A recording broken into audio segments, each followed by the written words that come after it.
This hour of the show is brought to you by FreshBooks. Check out the all-new version of their cloud accounting software at freshbooks.com/Dave Ramsey. I'm talking quicker and easier. Get 30 days free at freshbooks.com/Dave Ramsey.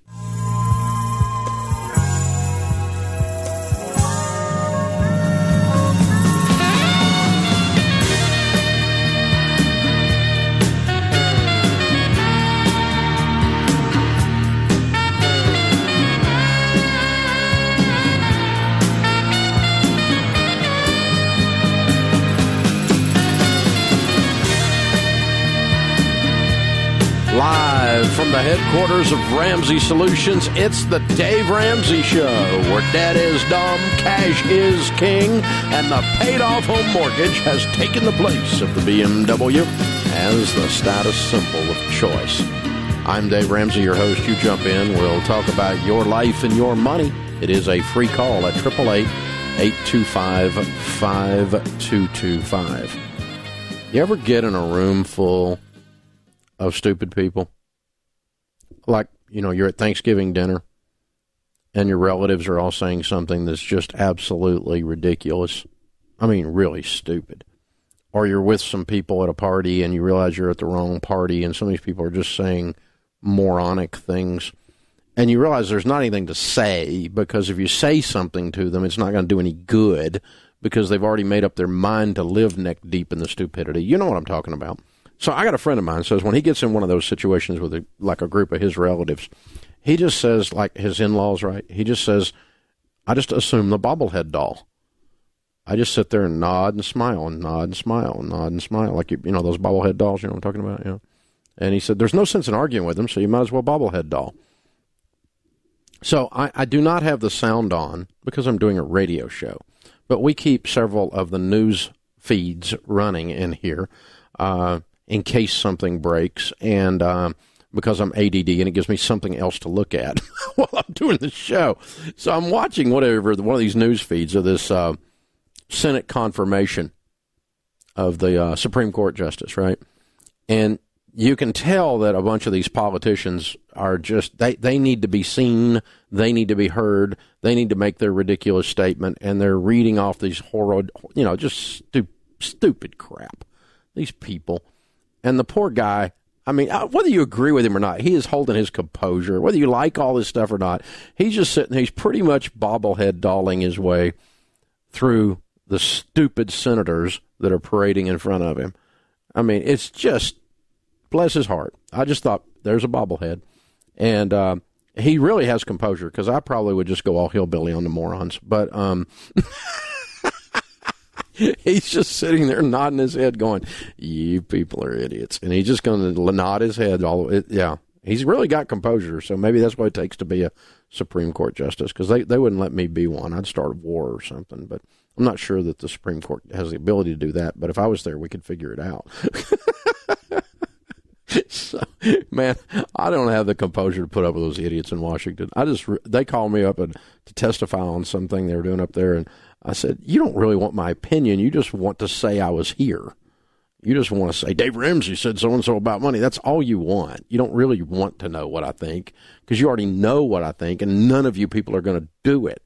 Like, control your freaking spending. You know, it's not going to happen. So I would be up there bobblehead dolling, and I'm not very good at that. So bless this guy's heart. I'm going to have to turn this off. It's distracting.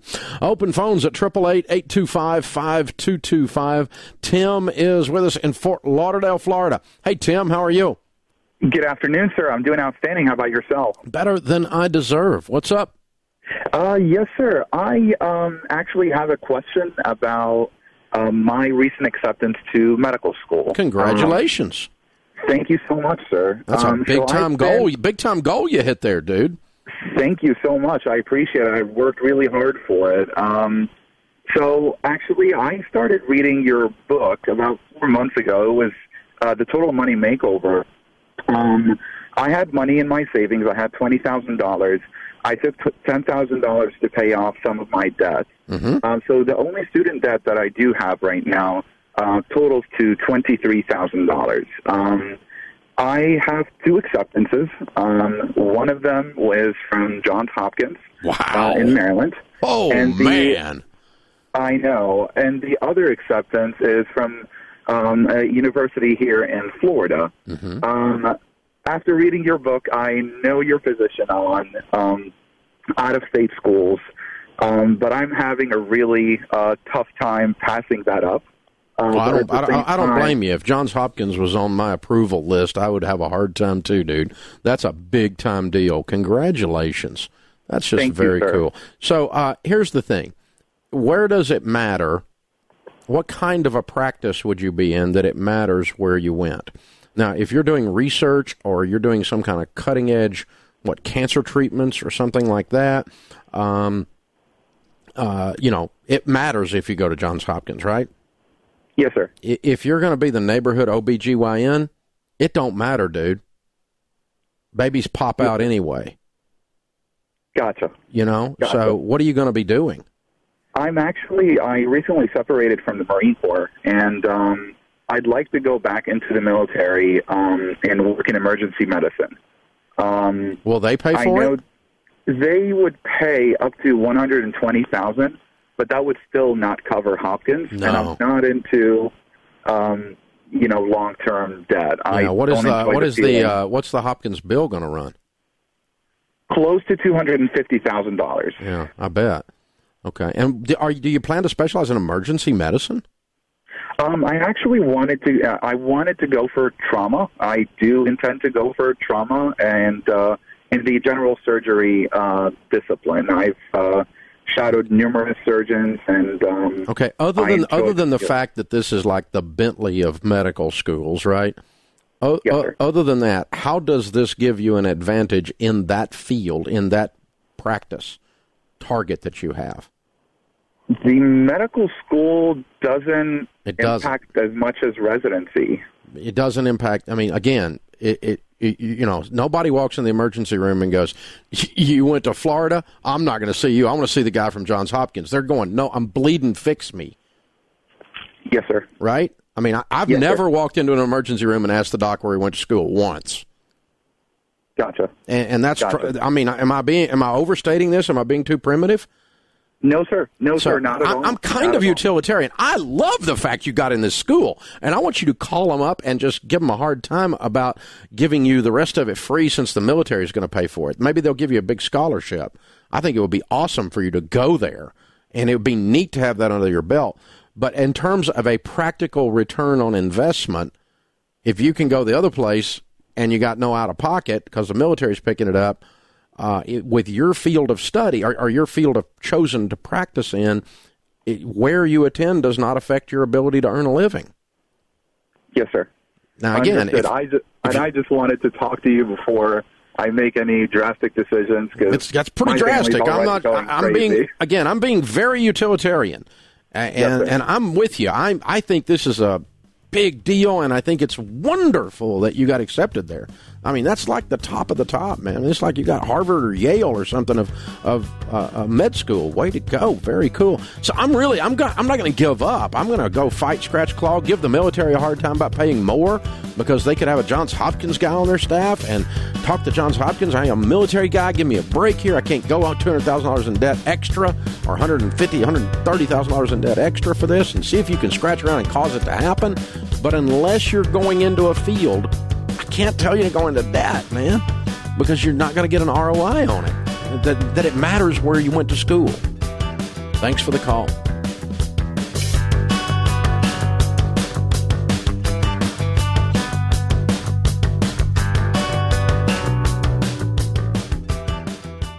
Tis the season for New Year's resolutions, except that only about 8% of people actually achieve them. Around here, we set goals. Here's a great goal for small business owners. Get paid and get paid faster. FreshBooks has an all-new version of their amazing cloud accounting software. Create and send professional invoices in under 30 seconds. See when your client has seen the invoice and accept their online payment in just 2 clicks. Get 30 days free at freshbooks.com/Dave Ramsey.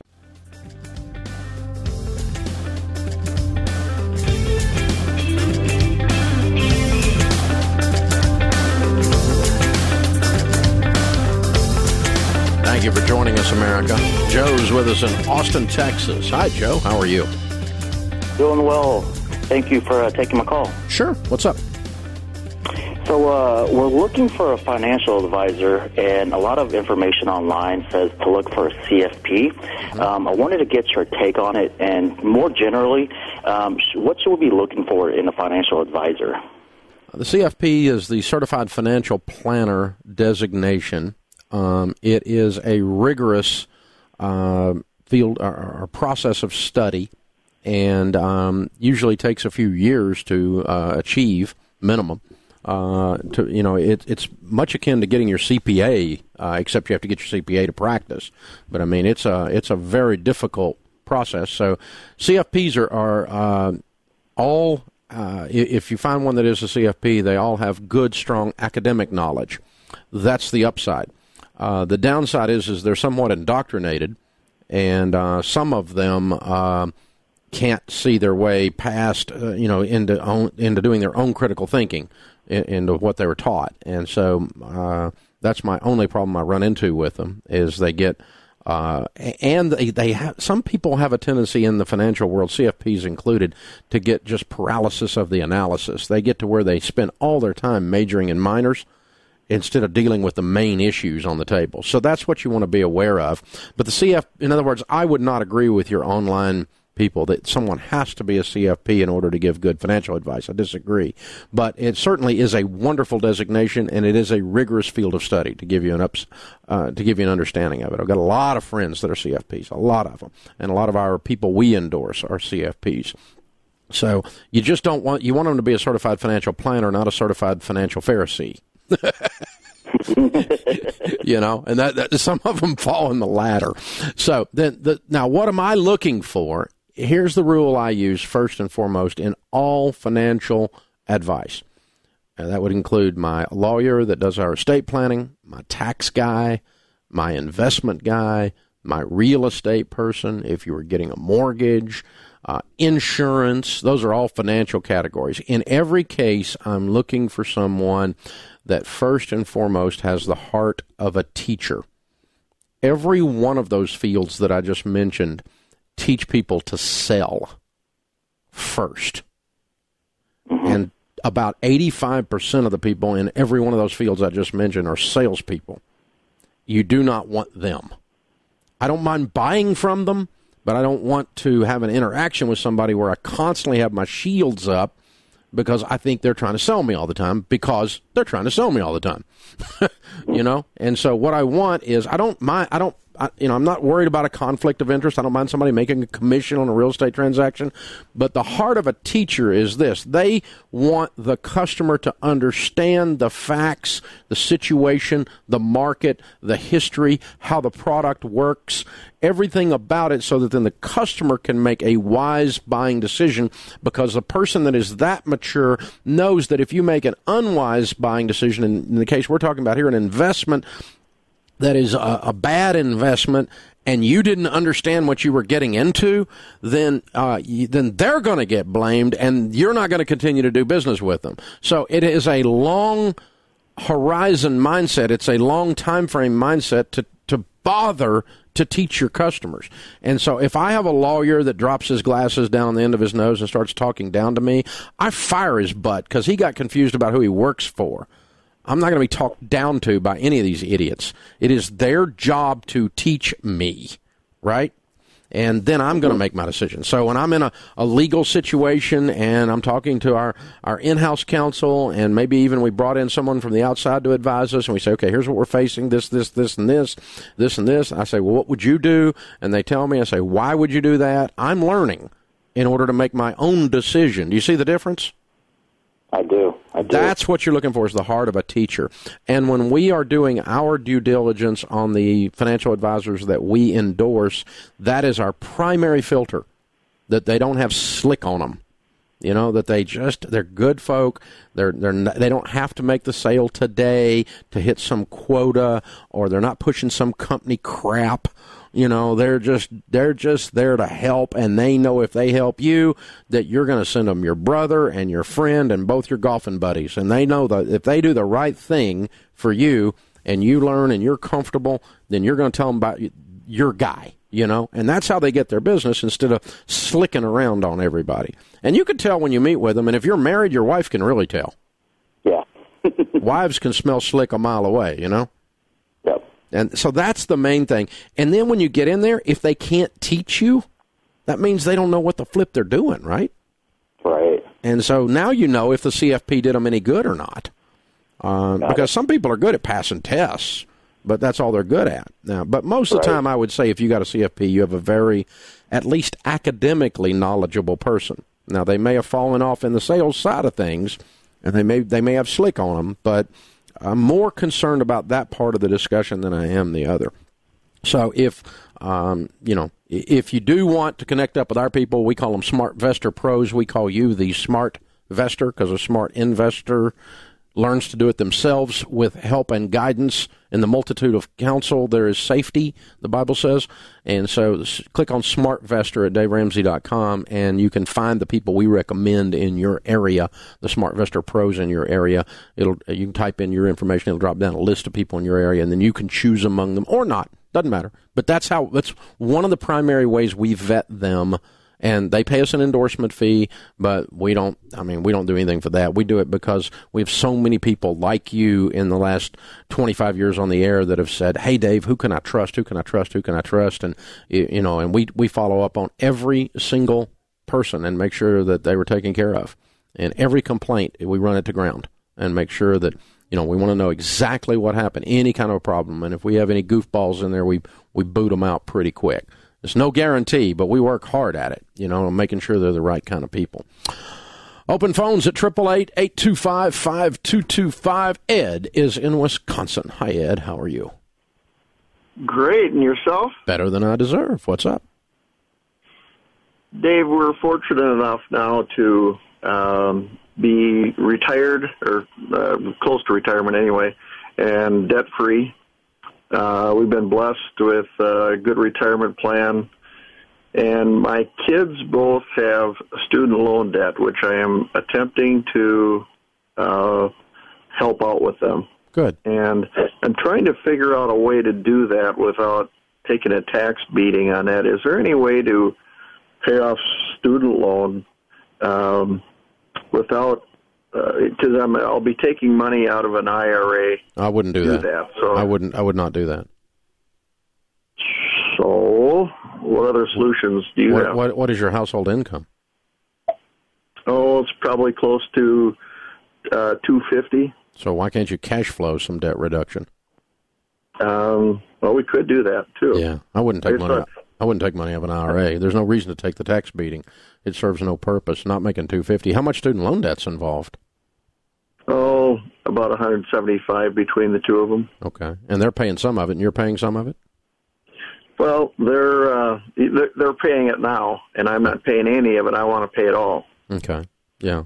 Okay. I'd love for you to pay in one fell swoop, but you're telling me you don't have the ability to do that without cashing out retirement.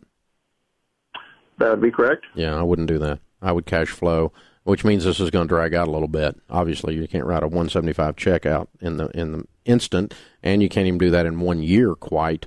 But it might take 2 years to clear it up with their help and you jumping on it too. Okay. I would gang up on it. I wouldn't cash out retirement to do it. Not with that income, especially, dude. Congratulations, you're doing well, by the way. Wow, ding ding, ring the success bell. Love it. $250,000 income. Wow, it's awesomeness. Good job. This is the Dave Ramsey Show.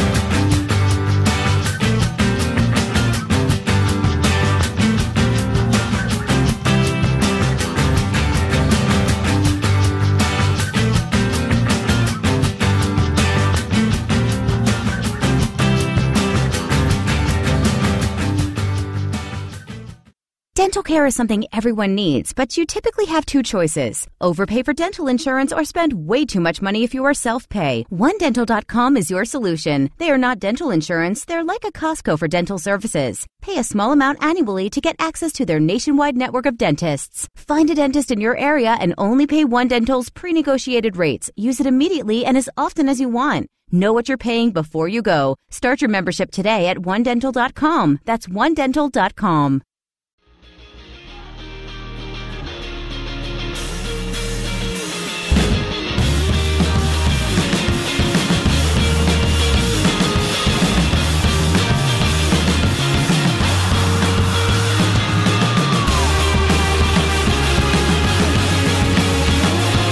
Thanks for joining us, America. We are glad you are here. Birch is with us in Denver. Hey, Birch, how are you? Hey, Dave, I'm debt-free, man. I love it. How much have you paid off? I paid off $22,561. I love it. And how long did that take you? Took me just under 12 months. Okay. And your range of income during that time? I went from 30 to just a little over 51,000. Wow. Almost doubled your income in 12 months. How'd you do that? Well, it's actually a funny story. It's kind of one of those God things. You know, I started following you, and I picked up a second job, and the second job actually led me to picking up a new job that paid me as much as the two jobs together paid. I love it. Cool. What are you doing for a living? I'm a chef. Oh, and a good one, obviously. That's a well-paid chef. I do what I can. Good for you, man. Good for you. That's cool. So what kind of debt was the $23,000? Oh, man, I was as normal can be. I had everything from medical to student loans to a leased cell phone. Okay. All the way to that. I love it. How old are you? Just turned 27. And you're single? I am single. Not for long, though. I'm getting married in July. Ah, congratulations. Very good. So you're ready, man. So what happened 12 months ago? What was the phone that rung? I mean, what was the light switch that flipped that caused you to go crazy here? I got to say, it was another God thing. I had a relative, not even of mine, but of my fiance's, that came back into our life and kind of heard that I was really stressing out about my finances and gave me Financial Peace University, asked me if I've ever heard of Dave Ramsey. And I hadn't at the time, but boy, once I got into it, I really got into it. Wow, very cool. So you go to the class because this relative bought it for you, and what was the main thing in there that made you get fired up and do this? Oh, man. I think the main thing that got me into it was actually her, my fiance. You know, I went to the class and I was all ready to be fired up, but to be honest, the first night I wasn't, and I didn't know why. And she looked at me and she said, "Are you feeling like this because you're the only one who has debt in this relationship?" And I said, I mean, kind of. I kind of just felt embarrassed, to be honest. Yeah. I was sitting next to her. She did everything right, and I felt like I had done everything wrong. And man, she took my hand and she walked with me through it, which was just the most amazing thing to have an accountability partner like that to teach me everything to do. Sounds like you're marrying up, dude. I better be. She's quite a woman. In so many ways, yeah. Well done, man. Well done. I'm proud of you. Congratulations. Thanks, Dave. Very well done. So how does it feel to not have any payments at 27 years old? Oh, man. It's unbelievable. It shouldn't feel this good. I got to tell you, I don't know what it is. If men weren't meant to live debt-free, it wouldn't feel as good as it feels now. I hear you. So let's pretend there's a 25-year-old version of you out there walking around right now, out of the 13 million people listening right now that is listening to this, and talk to you 18 months ago. What was the key What was the thing you did that got you out of debt, that made you believe, and then and then what was the thing you did, the tactical thing you did?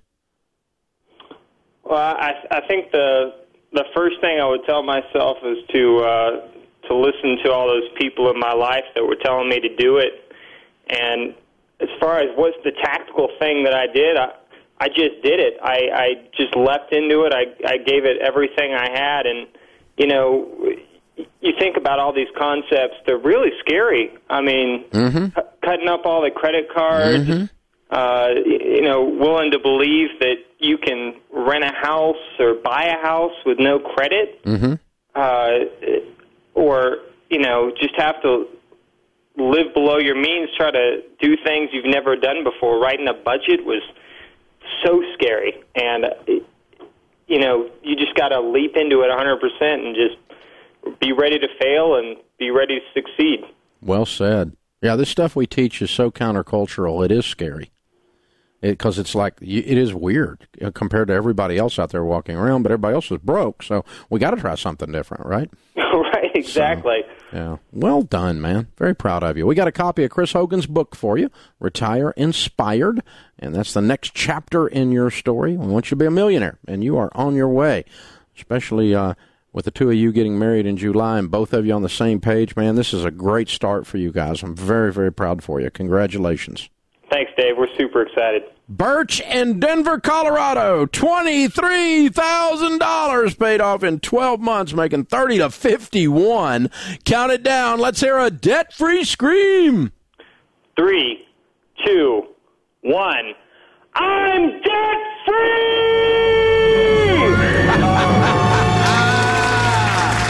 That's how it's done, baby. That's exactly how it's done right there. Man, I love it. Awesomeness. Absolutely awesome. Our question of the day comes from Blinds.com. They have a 100% satisfaction guarantee. That means even if you screw up, if you mismeasure, pick the wrong color, they'll remake the blinds for free. With Blinds.com, you get free samples, free shipping, and with the new promos they run every month, you'll save even more. Use the magic word, the promo code Ramsey, and you'll get the best possible deal.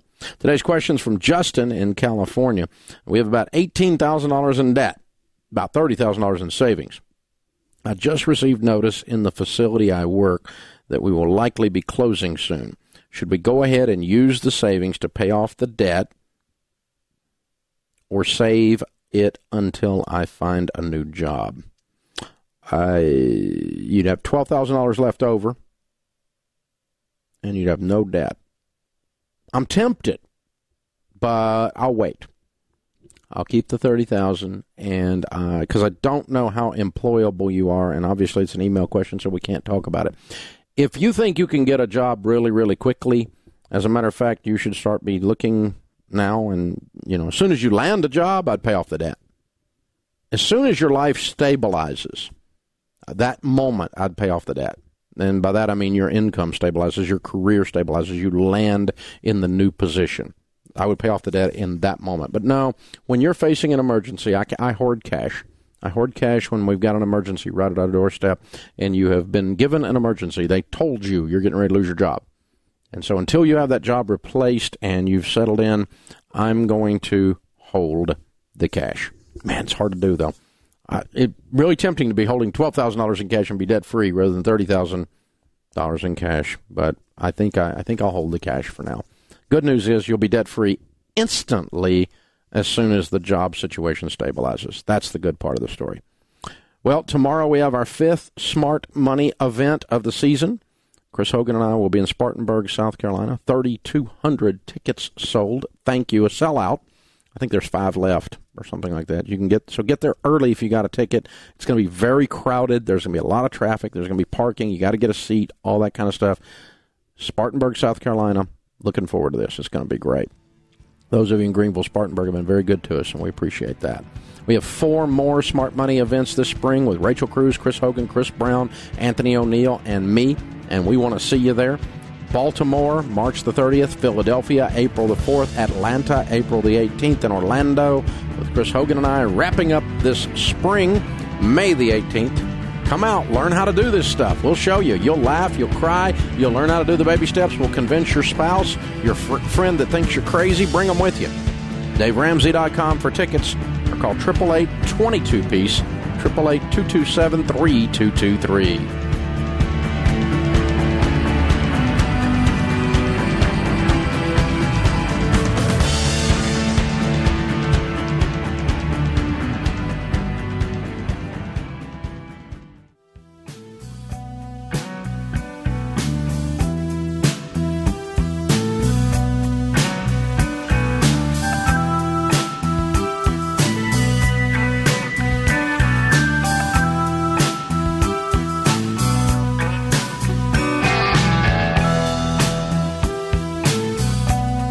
Thank you for joining us, America. Quincy is with us in Kansas City. Hey, Quincy, how are you? How you doing, Dave? Thanks for taking my call. Sure. How can I help? I bought your book about 3 weeks ago, started reading it, and I owe about $17,000 on a car that I haven't paid on in about 6 months because I bought 2 new cars. My question is, should I add that 17 to my debt or just go ahead and let it get repoed? Because that was my initial thing. I was just going to let it get repoed. But after reading your book, you know, I want to buy a house maybe like in 3 years. So you think that's I should just take the debt? Repo will keep you from doing that. You're gonna it drops an atom bomb on your credit report, man, when you get a repo. So you have a $17,000 car debt on a car that's worth what? Probably like $8,000-9,000. Okay, and you're 6 months behind on it, and they haven't picked it up? No, I know. I left this. I set it in front of my house. It just haven't came and picked it up yet. Who is the loan with?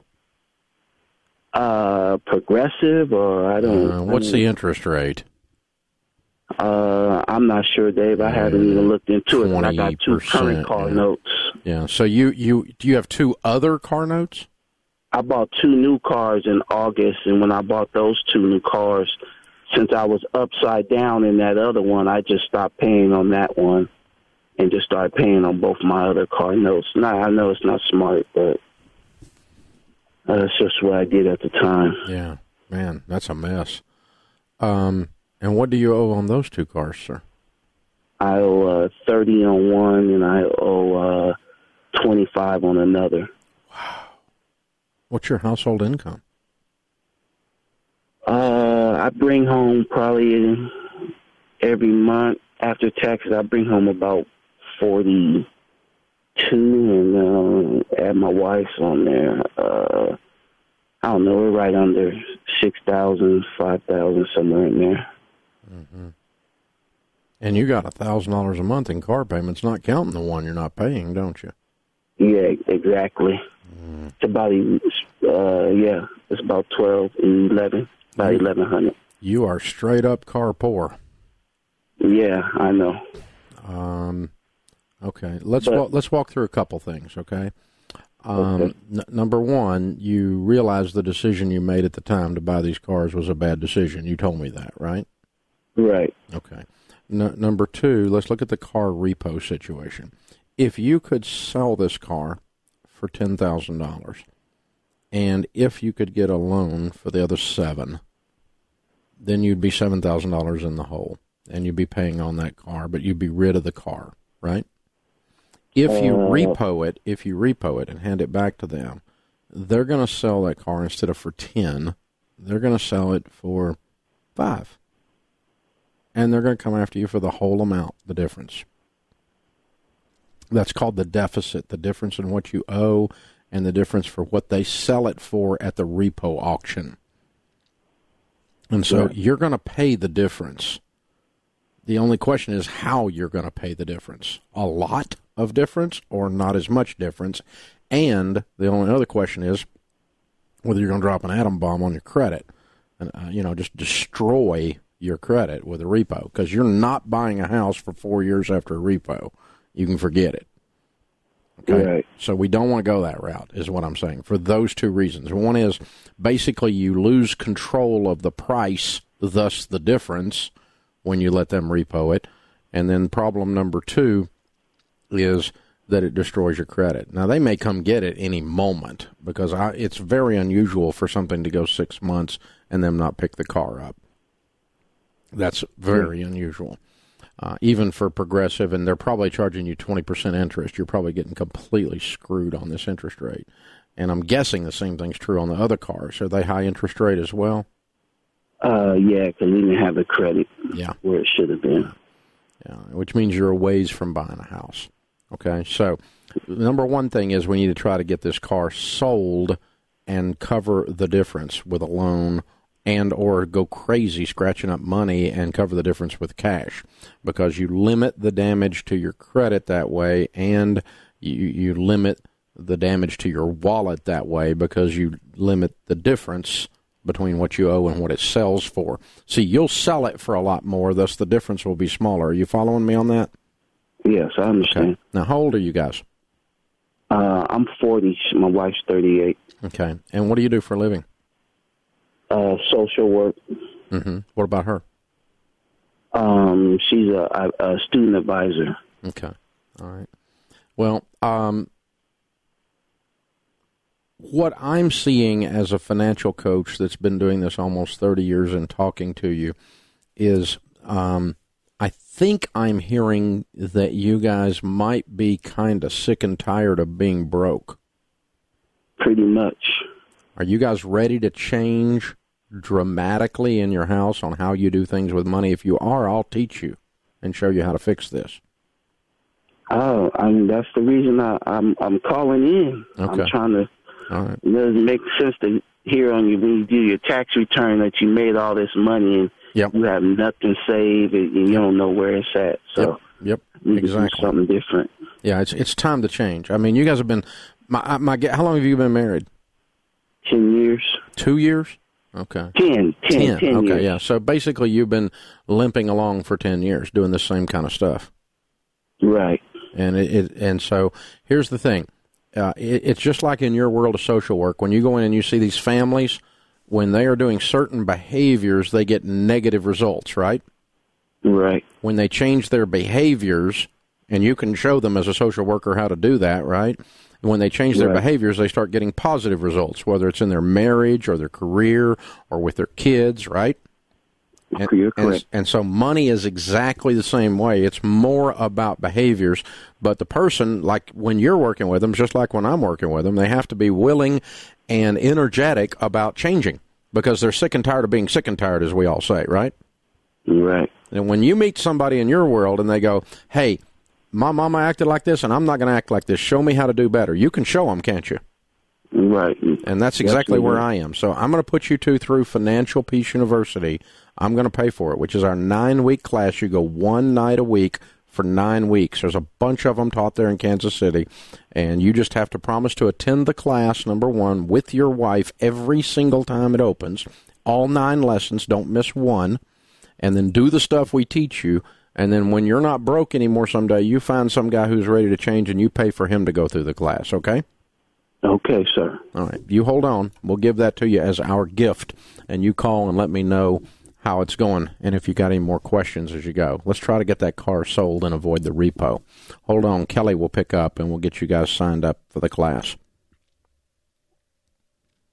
Isn't it amazing that in most every area of our lives, that when we are ready to do something different, and you do, it's what my friend Les Brown says. He says, you got to be sick and tired of being sick and tired. You got to reach the point where you finally say, that's it. I've had it. I'm not eating like this anymore.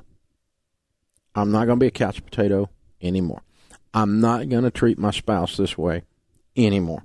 I'm going to change the way you kids, you guys have been trying to run this place, and the dadgum inmates are running the asylum, and we're getting ready to change that. You're not going to like it. But it's going to change.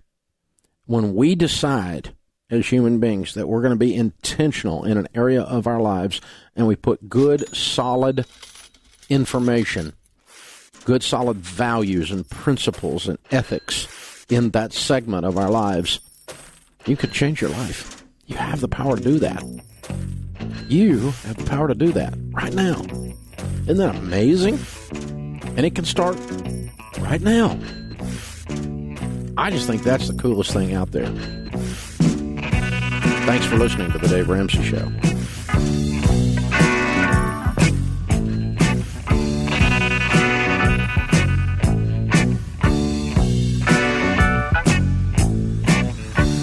Hey guys, it's Blake Thompson, Senior Executive Producer of The Dave Ramsey Show.